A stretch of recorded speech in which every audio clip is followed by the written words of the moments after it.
there has been a mushrooming of social media influencers. There's a boom, in fact, at the moment of content creators who work for YouTube and Instagram and various other platforms.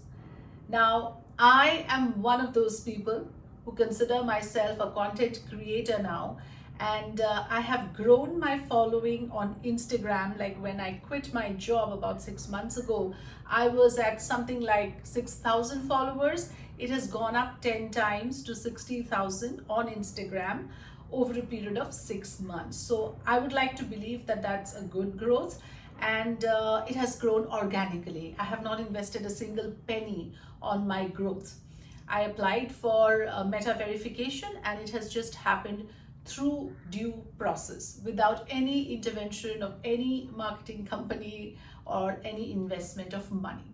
Now, what am I trying to say today? I want to share my learnings, my lessons through my journey of 6 months. So let's get started right away. What have I learned being a content creator on YouTube and Instagram over the last 6 months? I have figured out a few things on what is likely to work, and I am, of course, gearing up on working on those areas. So the first point is content. What is it that you have to offer? Is it original? Is it authentic? Now, this really matters because this can only happen if you have a very strong grip over your subject. So ideally, it should be your passion. It should be something that you don't run out of content. So this is what people say, should be your subject matter, which should be your niche. And one has to be very careful choosing your niche, because this will determine whether you can maintain consistency, and consistency of content is the determining factor of whether you can sustain your career online on social media platforms. So the number one thing that you need to think of is content. What is it that you have to offer? And is it original? Because audience is not a fool.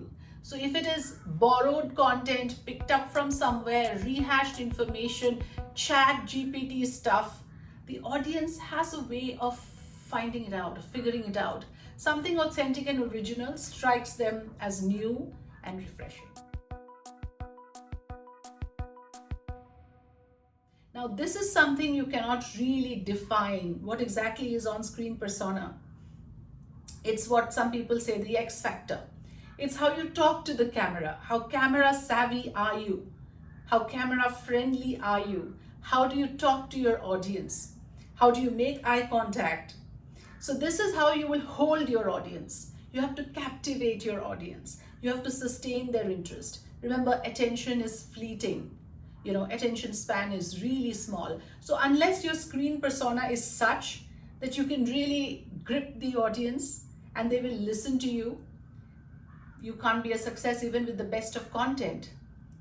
So there, I think, some things are inherent. Not everybody has it in them to speak in a certain manner that is appealing to the audience, because it's a visual medium. The audience is looking at you. You might as well have something interesting in terms of how you present your content, which the audience finds good enough to stay with your content. And we know that all platforms have this policy that how long someone is staying on your video becomes a very critical factor. If someone's just skipping it right away, that does not even get counted as a view. So to hold them right up to the end, you need that X factor. And in my mind, that X factor is the screen presence, your screen persona.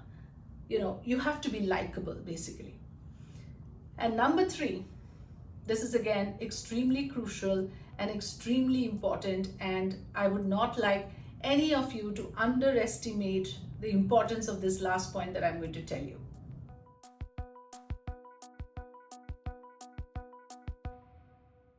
Because let's face it, there are very few things that nobody has heard of before.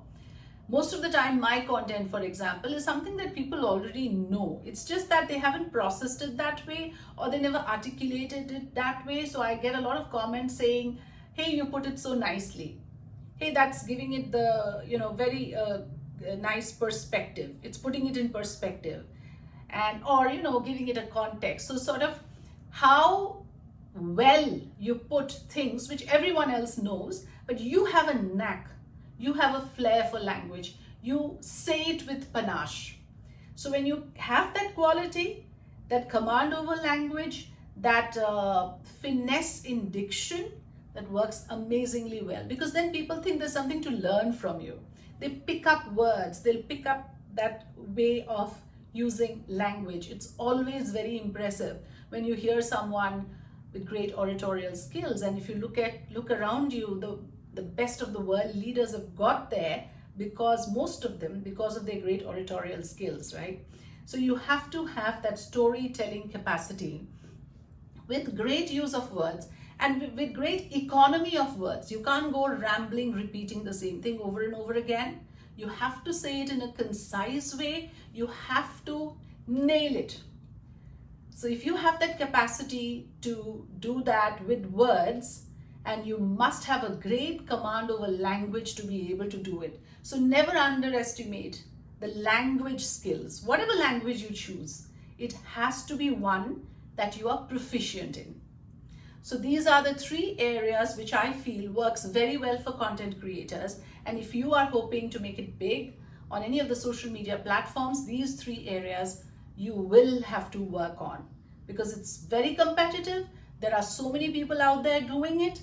So you have to have great content. You have to have meat in whatever it is that you're offering. You have to have a good command over the language. And yes, you need an X factor. Even with the best of content and the best of language, the camera is unforgiving. You're fully exposed. People can see every little nuance, and it has to be appealing.